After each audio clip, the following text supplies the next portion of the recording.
오늘 함께 묵상할 성경 말씀은 열왕기상 8장 22절에서 43절 말씀입니다. 열왕기상 8장 22절에서 43절 말씀입니다. 오늘은 27절, 28절 말씀을 읽겠습니다.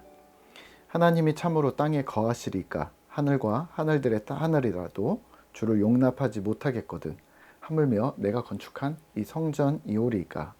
그러나 내 하나님 여호와여 주의 종의 기도와 간구를 돌아보시며 이 종이 오늘 주 앞에서 부르짖음과 비는 기도를 들으시옵소서. 아멘. 오늘 함께 묵상할 주제는 본질을 기억합시다 입니다. 본문 열왕기상 8장은 성전의 완공과 첫 예배, 그리고 오늘 본문에서는 솔로몬의 기도까지를 자세하게 설명하고 있습니다. 오늘 살펴볼 내용은 성전 완공 후 솔로몬의 기도입니다. 솔로몬은 이렇게 감격적인 성전 봉헌을 하면서 무엇이라고 하나님께 기도했을까요? 조금 차근히 살펴보도록 하죠. 솔로몬의 기도는 이렇게 시작합니다.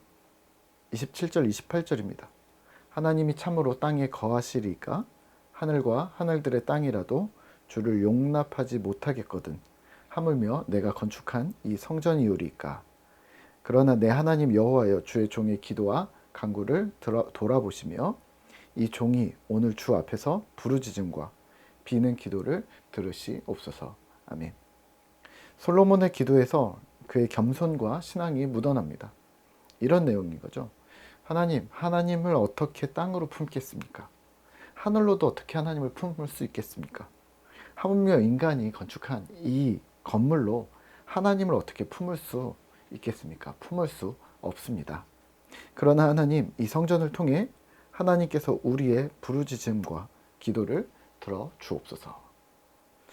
인간으로서 신에게 드릴 수 있는 정말 겸손한 기도가 아닐까요? 멋있습니다. 긍휼히 여겨달라는 말을 이렇게 멋지게 해도 되는 건지 참 멋있습니다. 구체적인 기도의 내용들을 열거하고 있습니다. 열거되는 이 기도의 내용들도 감동입니다. 30절입니다.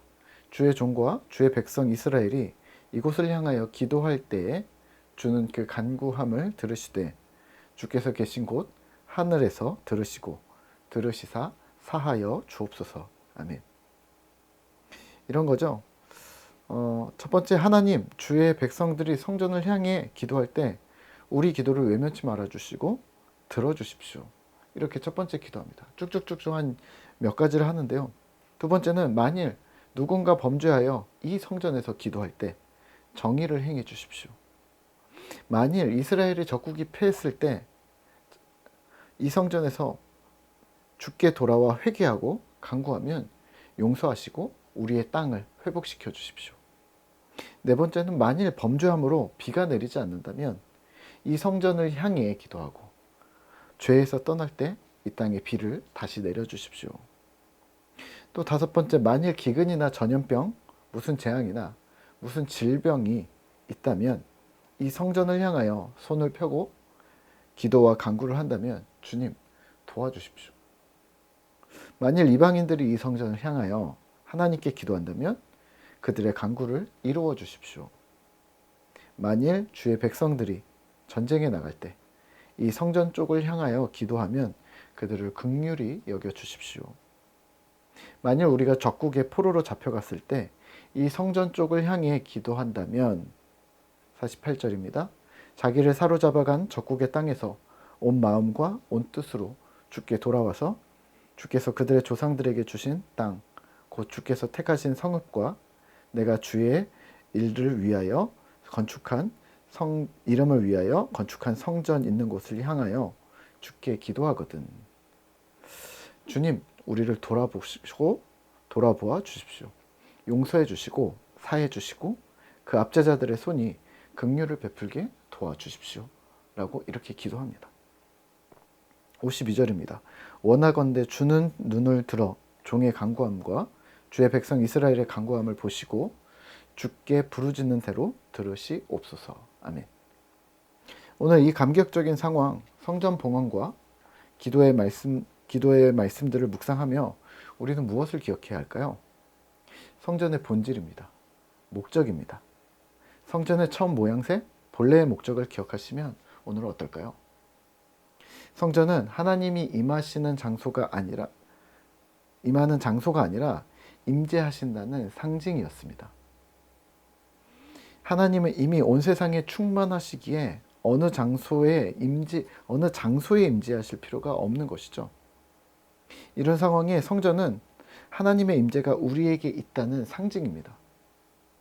우리가 십자가 예수님을 기억하잖아요. 그래서 십자가를 귀걸이나 목걸이, 열쇠고리를 가지고 다니실 텐데요.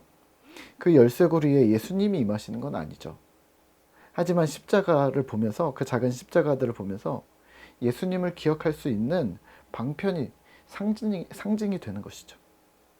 성전은 하나님을 기억하게 만드는 상징이었습니다. 직접 가서 엎드려 예배하며 하나님을 만났을 뿐만 아니라 성전이 보이지 않는 이스라엘 땅의 이스라엘 구석구석에서 성전을 향하여 하나님께 기도했습니다.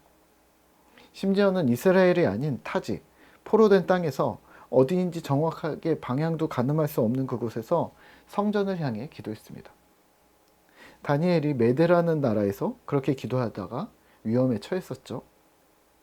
그러면 결론은 명확해집니다. 성전 건물이 목적이 아닙니다. 되려 성전을 통해 이스라엘은 하나님을 목적으로 삼아야 했던 것이죠.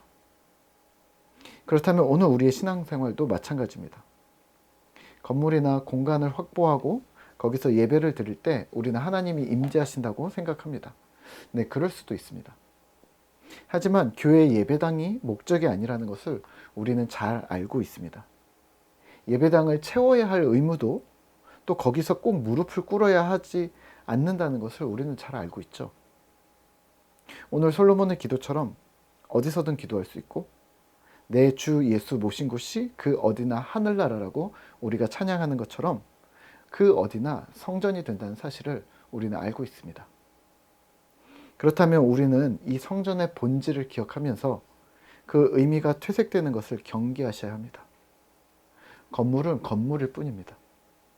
그 자리에 누가 앉아 있는가, 그 건물이 속한 공동체가 어떤 사람들인지가 더 중요한 것이죠. 본질은 하나님입니다. 피조물인 우리에게 항상 정답이 되시는 분은 삼위일체 되신 하나님 뿐입니다.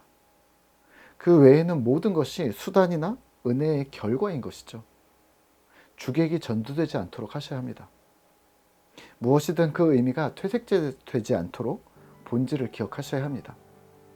교회가 되었던, 공동체가 되었던, 그 무엇이 되었든 본질을 기억하고 하나님께로 초점을 맞추는 그런 신실한 꿈터 공동체 되기를 기도하겠습니다.